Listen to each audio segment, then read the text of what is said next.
we begin our service with old and sure words that have been a pillar of strength to generations of our people. Words that our Rabbi comforted so many of his flock with. Psalm 23. The Lord is my shepherd, I shall not want. God makes me lie down in green pastures, leads me beside still waters, and restores my soul. You lead me in right paths for the sake of your name. Even when I walk in the valley of the shadow of death, I shall fear no evil, for you are with me. Your rod and your staff, they comfort me. You have set a table before me in the presence of my enemies. You have anointed my head with oil. My cup overflows. Surely goodness and mercy shall follow me all the days of my life, and I shall dwell in the house of God forever.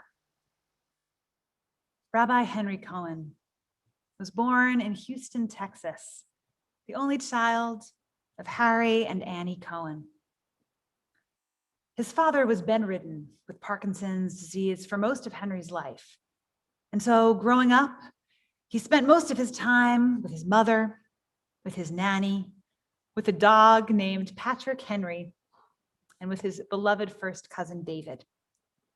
Every Shabbat, he traveled with his family to Galveston, Texas, where his grandfather, also named Henry Cohen, was the rabbi. The elder Rabbi Cohen, a prominent leader who was once described in the New York Times as one of the 10 foremost religious leaders of the time in the country, renowned for his service to the needy, Jewish and not. The younger Rabbi Cohen, whom we memorialize today, would later write a biography about his grandfather entitled Kindler of Souls, after the words that the famous Rabbi Stephen S. Wise used to describe him. His grandfather had a huge influence on Henry's life, as did Henry's uncle, Rabbi Ephraim Frisch, who served as a rabbi in San Antonio, Texas. Both the elder Rabbi Cohen and Rabbi Frisch were outspoken voices for social justice, even though that was not easy to do in Texas at the time. And their moral courage shaped the rabbi that the younger Rabbi Cohen grew up to be. From his childhood on, Rabbi Cohen, Henry, was a brilliant student. He graduated from the University of Texas at a young age and went on to receive rabbinical ordination from the Hebrew Union College in Cincinnati, as well as a master's degree in the philosophy of education from the University of Chicago. At the Hebrew Union College in Cincinnati, his best friend, Rabbi Hirsch Cohen, remembers seeing the gangly fellow student on the first day and not realizing until they started to play that this bookish-looking fellow student would actually be one of the best baseball players in their Hebrew Union College informal team. But he then soon came to see that his good friend Henry was one of the top students at HUC. No one could surpass his intellectual prowess, Hirsch remembered. And he was also known during his years in Cincinnati for his civil rights activism. He, together with his good friend and classmate, Rabbi Michael Robinson of blessed memory, Henry and Michael organized rabbinical students for sit-ins at the segregated counters at Woolworth in Cincinnati. After ordination, Rabbi Cohen, newly ordained, served as an army chaplain in the Korean War. And yet, as he often described to his daughters, he refused to deploy until a peace treaty was signed. After serving in the US Army, he served his first pulpit in Great Neck, Long Island, New York.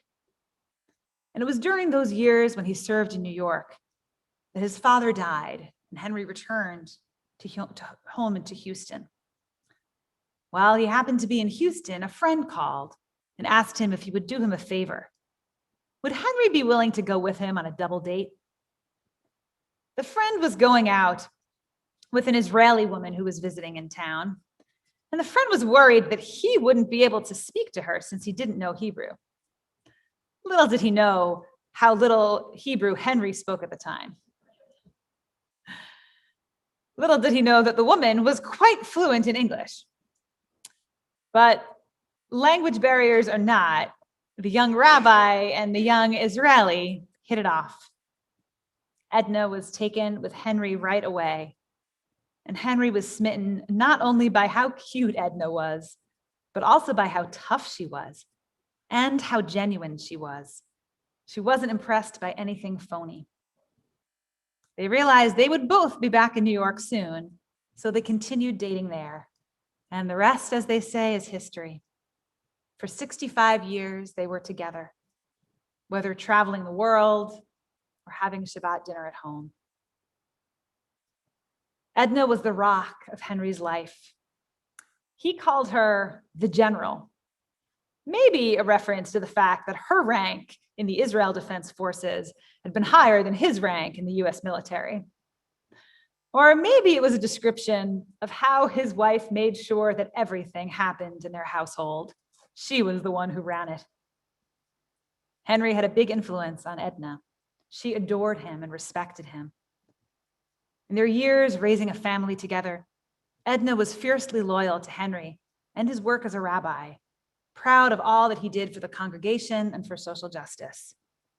In their later years, as Henry's health declined, Edna devoted herself to his care, making sure that he never stayed home for too long, cooking meals she hoped he would like, baking his favorite cake every week. Together, they raised 2 daughters, Shelley and Lisa. As a father, Henry was serious. When he was working on writing or practicing his sermon upstairs, his daughters knew they had to be quiet, or else Edna would remind them to stop making noise, to stop playing their records. It wasn't always easy having a father whose focus was on the wide world, on the community, on the congregation. But in addition to his serious rabbi side, Henry was also a fun dad. He bonded with his daughters over sports, playing baseball, shooting baskets in the driveway, and more than anything else, cheering for Philadelphia sports teams. Becoming a grandfather to Tali was one of the true joys of his life. And he loved writing and singing silly songs with her and the whole family. Music, many of you may know, was always an important part of Henry's life. Like his grandfather, he loved Gilbert and Sullivan, as well as the music of Cole Porter, Billie Holiday, and Alice Faye. He even composed his own songs, serious songs in addition to the silly songs for his family. And he once even had the opportunity to play some of his repertoire for a music producer who considered publishing them. Edna and Henry lived in Great Neck, New York as newlyweds. But soon they moved to Champaign-Urbana, Illinois, where Henry was appointed to serve as the rabbi for a town and gown congregation there. It was in Illinois that their first daughter, Shelley, was born. Henry and Edna loved living in Illinois, in part because it gave them the opportunity to live near Henry's best friend from rabbinical school, Rabbi Hirsch Cohen, who came to serve as the Hillel rabbi in town, together with his wife, Claudia. The family's friendship would be among the most important of Henry and Edna's life, sustaining both of them through many years, supporting each other in their professional work, vacationing together in Cape Cod. But Henry's passion for social justice and for racial justice in particular made him yearn to serve a pulpit beyond the cornfields, where he could work with a more diverse community of neighbors. So when a congregation called Beth David in Winfield, Philadelphia called, it seemed like the right match of a congregation. And indeed it was. He served the congregation for 29 years, from 1964 until 1993, when he became appointed as our Rabbi Emeritus. Beth David today is Rabbi Cohen's living legacy. The congregation reflects Henry's identity, his Hamishness, warmth, and friendliness that existed side by side with an intellectual ferocity and passion. Our Rabbi Emerita, Susan Levy, remembers the story of the first week she came to work here, when, fresh from a congregation in the city, Rodef Shalom, she came to work in a suit. Rabbi Cohen, she remembers, looked her up and down and said, "That's not how we dress at Beth David." And indeed, although Rabbi Cohen took the world quite seriously and took the message of the prophets quite seriously, he encouraged his congregation never to see themselves too seriously. He loved serving as the rabbi of a small congregation where he was able to spend his time building relationships, having families from the congregation over after the high holidays to his house for a meal, welcoming new members of the congregation to his house for Shabbat dinner. He pioneered Chavurah groups of our members who met for discussion, fellowship, and connection. All these years later, the work that we're doing at Beth David seems to connect back to the work that Rabbi Cohen pioneered. He had a passion for interfaith inclusion. He was at the vanguard of what in its time was taboo in many Jewish circles, but now is seen as such an important tenet of Reform Judaism, welcoming interfaith families and our wider Jewish circle, extended families, all into the warmth of our Beth David family, and knowing that interfaith families make our community stronger. Rabbi Cohen found time to write several books, including Why Judaism? What's Special About Judaism? A book about racial justice in America, and the biography of his grandfather, kindler of souls, Rabbi Henry Cohen of Texas, and a volume of a few of his famous stories for children, Charlie Bronstein and Jewish Tradition, based on the Peanuts comic strip. His legacy at Beth David was, of course, a legacy of social justice. Just as an HUC student, he organized those sit-ins, so too did he rise to the occasion to meet the needs of the issues that he faced when he found himself as a rabbi in Winfield. He fought white flight and worked for the integration of that neighborhood with all of his spirit. He founded a bicultural Black Jewish preschool at Beth David, the only one I've ever heard of. Even when the congregation moved to Gladwin, seeing that the Jewish community had entirely left the Winfield neighborhood, except, of course, for Rabbi Cohen and Edna, who continued living there among their cherished neighbors, including later the subsequent Philadelphia mayor, Michael Nutter, who was his next door neighbor. They emphasized the importance, even when we moved here, of maintaining the values that were at the core of this congregation. As Henry quipped one time, we will never be one of those congregations where the big donors get the fancy seats in the back. Rabbi Cohen was one of the leading voices in the Philadelphia religious community opposing the war in Vietnam and speaking out for peace.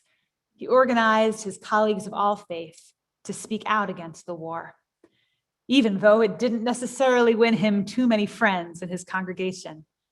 It wasn't an easy position to stake out, but Rabbi Cohen never believed in taking the easy path. He fought for Soviet Jewry and for the freedom of our Cantor Emerita, Cantor Lilia Kazansky's family. He traveled there and helped to win her family's freedom. He was an outspoken voice for peace in the Middle East,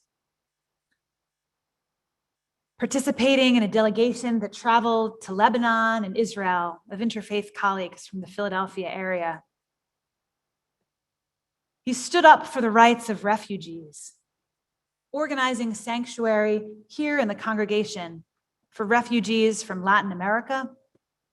And when our reform movement asked congregations to adopt refugees who were part of the Southeast Asian Boat People refugee group, Rabbi David Saperstein, the leader of our reform movement, social justice activists, reminded me that Rabbi Cohen was one of the first rabbis in our whole region who took him up on that program, responded by having Beth David adopt a family who he even welcomed into his own home, inviting the family's children to play in the backyard with his own children.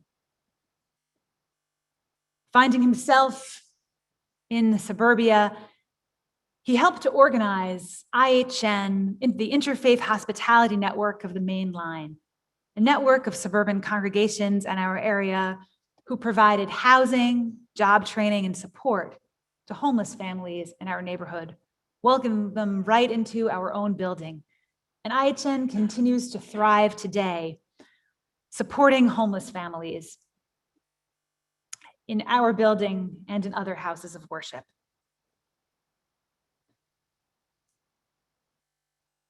As a new rabbi to Beth David, I began to hear the stories of Rabbi Cohen. And I'll tell you that many congregations, they have the legends of the rabbis that have served them.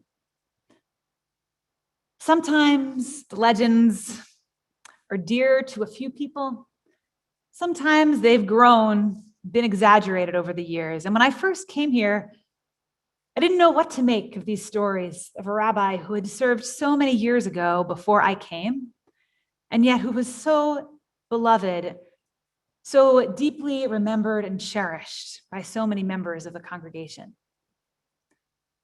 But I came to understand the true power of Rabbi Cohen's legacy, the way that he shaped this congregation and our wider community.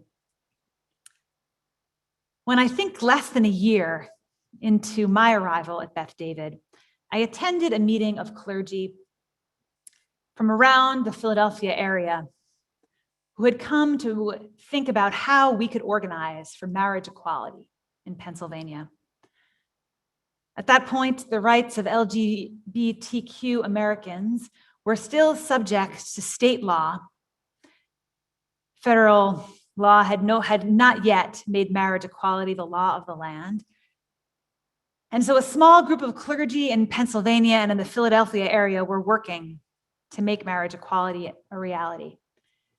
So I attended a small meeting that one evening, and we went around the table, all the clergy who were there, introducing ourselves and what communities we represented. And when I said that I was from Beth David Reformed Congregation, I saw that a young African-American pastor across the table looked at me with surprise. And when the meeting was over, when there was a break in the meeting, she came up to me and she said, "Beth David in Winfield?" "Yes," I said. "Well, now we're in Gladwin, but we are the same Beth David in Winfield. That's where we were founded. And our congregation moved to our current building years ago." "Beth David," she said to me. "And Rabbi Henry Cohen?" "Yes," I said. My mother used to talk about him," she said to me. "She remembered him and his influence. She remembered the way that he worked with us. He was our friend and our partner in the neighborhood."